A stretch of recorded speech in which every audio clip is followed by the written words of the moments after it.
It's a Minimalist Monday edition of Optimal Living Daily, episode 423, Inbox Minimalism by Ethan Waldman with theminimalists.com, and I'm Justin Malik. Happy Monday and welcome back to Optimal Living Daily, or the OLD podcast, where I read to you from some of the best blogs I can find and get permission from, mostly covering personal development and minimalism on this show. We cover a bunch of other topics in the Optimal Living Daily podcast network, which includes 3 other shows. Definitely subscribe to those if you like the format of this show. And today I have a post from the Minimalists, who have a film that is streaming on Netflix called Minimalism, a documentary about the important things. I believe that's only available in certain countries on Netflix, though. It's definitely in the US, but I'm not sure which other countries. If it's not streaming in yours, you can find more info about it at minimalismfilm.com. But today's a guest post, so not actually written by the Minimalists, but close enough. So let's get right to it and start optimizing your life. Inbox Minimalism by Ethan Waldman with theminimalists.com. There is a strange desire for more within our culture. More apps, more programs, more devices, more ways to pay, more places to subscribe. As a connected society, we're constantly being offered more and increasingly specialized products. Having a camera app isn't enough. We want a camera app specifically for taking pictures of documents. Having a PDF reader isn't enough. We want a special app that can scroll the PDF and read it out loud. Having a text editing app isn't enough. We want a minimalist, distraction-free writing space that plays meditation chimes in the background and has customizable keyboard sounds. Okay, that last one might be an exaggeration, but you get the point. We're faced with an ever-expanding field of digital things to have. While it can be highly valuable to find just the right tool for the job, we get distracted by the very process of looking. We spend hours reading websites dedicated to telling us about new great things. Yet after all this searching, I've come away with a dramatically opposite conclusion. Use less technology to accomplish more things. If you're a regular reader at The Minimalist, you don't need me to tell you that less can often be more. Less possessions means less things to break and replace, less to buy, and more money saved. A smaller house or apartment means less time cleaning and maintaining, more time to pursue your passions. In everyday life, we hear the phrase less is more so often that it's become cliche. But the number of people who actually live a less is more lifestyle are few and far between. Of course, when it comes to paring down, some areas of our lives are a lot easier to address than others. Getting rid of the majority of your possessions is difficult due to the emotional connections we have with our things. There's one area that I think is relatively untapped, in which adopting a more minimalist mentality isn't too difficult and offers huge gains in the form of time savings and stress reduction. That area? Email. Think about it. For most of us, our email inboxes are the epicenter of our lives. Personal and professional communication all mixed up in a stew of disorganization. The newest things are on top. Older things are pushed to the bottom or onto the next page with no regard for importance. Most are things that don't require immediate action, things we could read later, file for reference, or delete right off the bat. Before I addressed this problem in my own life, the volume of email I received created the perfect opportunity to procrastinate. I could avoid responding to the more important messages by cleaning up and moving around the unimportant ones. The task of maintaining my inbox took precedence over actually taking action, as critical items would get pushed down the page and I would deal with the junk that just kept flowing in on top. This task was complicated by the fact that I had both personal and professional emails all flowing into the same place with no system for determining which was which. The solution to my problem only came after I realized that I didn't need any other product, app, or gadget to solve it. The tools that I needed were already built into the mail program I use, Gmail, and I only needed to learn how to use them to create a better system. The basis of my system is what Gmail refers to as filters. A filter is a set of actions that you tell Gmail to enact when it finds a message that matches specific criteria. If you get a message like X, do Y to it. Simple, but powerful.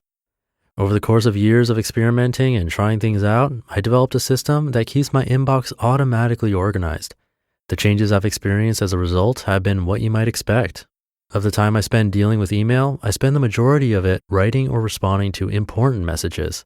I spend a small fraction of it actually organizing or finding the important things. They are automatically called out and highlighted before I ever open my inbox. Gmail is by far the most popular mail service out there, but do you think that most people using it have created a system that organizes their email? Doubtful. What's holding you back? Just like getting rid of your possessions, deciding what email is important and what email isn't forces you to choose. You do have to let go of certain things and decide they are less critical than others. It's this process of letting go that people often have trouble with.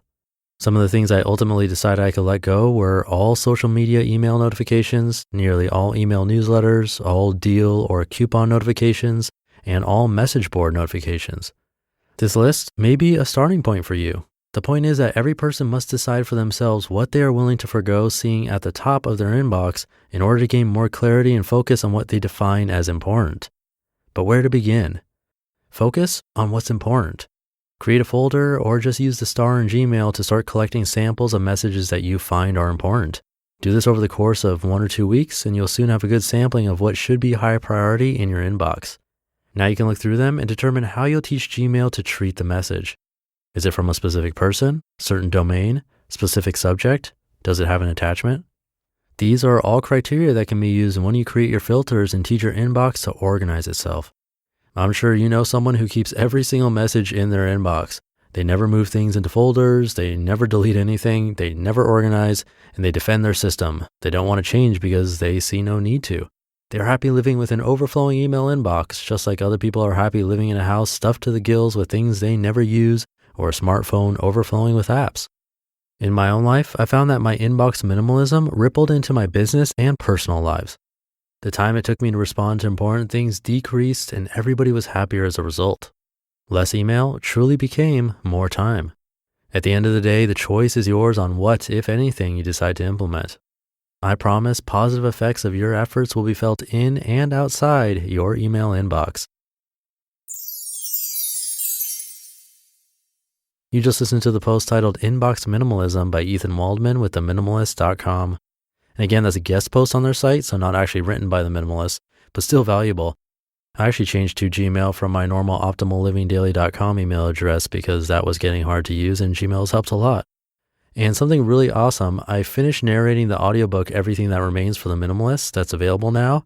And as a bonus thank you, they gave me 60 books. That's 60 books, 20 of each of their books. So needless to say, you're going to benefit in the form of giveaways. If you're not already on my mailing list, now's a good time to join to be a part of those.